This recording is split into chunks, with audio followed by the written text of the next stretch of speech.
Next video po natin, Luzon, Visayas at Mindanao. Ito po yung part 2 natin. So, mayroon tayong uri ng mga flowers ng mushroom.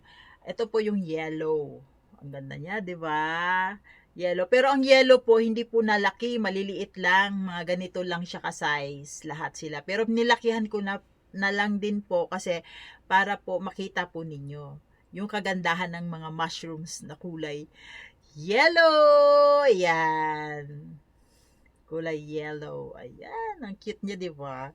O, dito tayo sa gilid. Ayan, para puting-puti siya. Ayan, ganyan po yung itsura niyan. Ayan, pero maliliit lang po siya ha, maliliit lang po 'yun. So, may mga uri tayo ng mga flowers. Ito po si yellow. Yellow ha, yellow. Ayan. Tapos, may white po tayo, katulad yung kanina na inano natin na in-explain. So, ayan. Tapos po, mayroon tayong pink. Ang cute ng pink. Ayan. So, yan po siya. Pink. So, meron po dyan. Nakapagpatubo na rin po ako nito noon. Ang ganda nga niya eh. Alam nyo ba itong pink na to? Medyo ano siya, ang texture po nito ay i-reveal ko na po siya ha. Yung mga gusto mag-alaga ng kulay-kulay. Ang gusto ko po dito sa tatlong ito pong tatlong ito, no. Totoo po ito na may ganitong kulay. Yung brown hindi ko pa nagagawa, o nga pala may brown. Ayan. So ito po yung mga kulay na maganda sa mata, ano. Ayan, 'di ba nakakita na kayo niyan? Ang cute, 'di ba? O sige. Isa-isahin natin sila ha.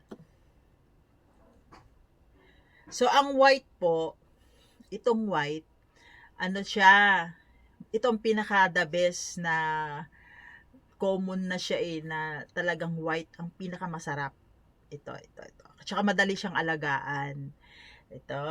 Tapos, lahat ng ano niya, lahat ng mga putahe mo, yung mga menus mo, ito talaga yung ginagamit sa chicharon, sa kung ano-ano. Kasi siya yung pinaka the best, yung white, yung oyster natin. Meron mga king oyster, meron naman iba't ibang texture, pero ito talaga yung in demand sa lahat, no? Pinakamahal na amag to, pero masustansya talaga siya. So, yan po, yung ating white, lahat ginagamit ito sa mga chicharon, mga menus, no? Ito talaga ang pinaka the best. So, ito naman po, itong pink, na ang cute-cute niya, yung pink po, maganda din naman siyang alagaan kasi maganda siyang kulay. Ang ganda ng kulay niya, no? Pink na pink. Ayan. Makapal po ang texture nito. Makapal. Pag makapal po, tas matigas yung kanyang stem. Matigas. Tapos, para siyang makunat. No? Para siyang makunat. Yung pink. Nakaalaga na rin po ako nito. Ito po ay pink mushroom. So, ang lasa po nito, kakaiba dito sa yellow at sa white. So, kakaiba siya. Yung lasa niya matigas yung texture niya, lalo na yung stem. Okay, makunat. So, hindi siya pwedeng ichicharon. Kasi baka magkakunat-kunat.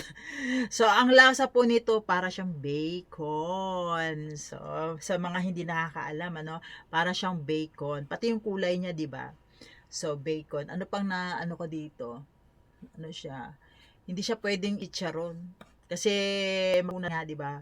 Ang chicharon naman, 'di ba po, pag kinagat mo kailangan malutong. So, the best talaga ang white. So, ito naman po ay yellow. So, ang yellow naman po, assuming itong yung yellow natin, ayan. Maliliit lang po ito, yung maliliit lang siya. Parang ganito lang siya kaliit. Mga ganito.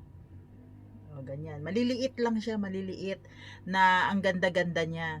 Tapos, hindi siya pwedeng ichicharon kasi maliit nga siya, tas manipis.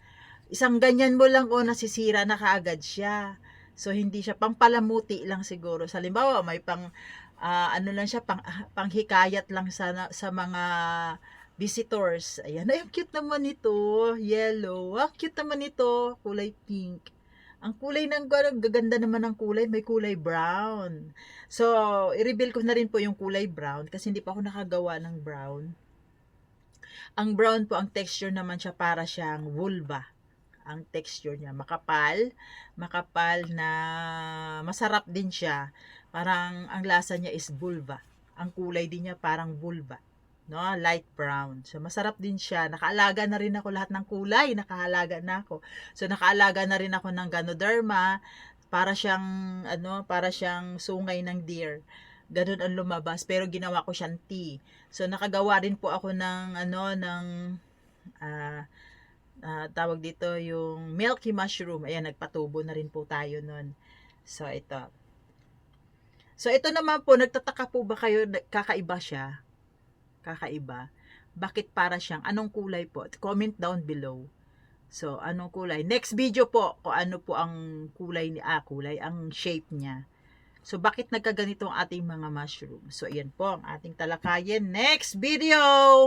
Ayan. So, comment down below kung bakit ito naging bell ang shape. So, ayan. Next topic. Okay, thanks for watching. Bye-bye!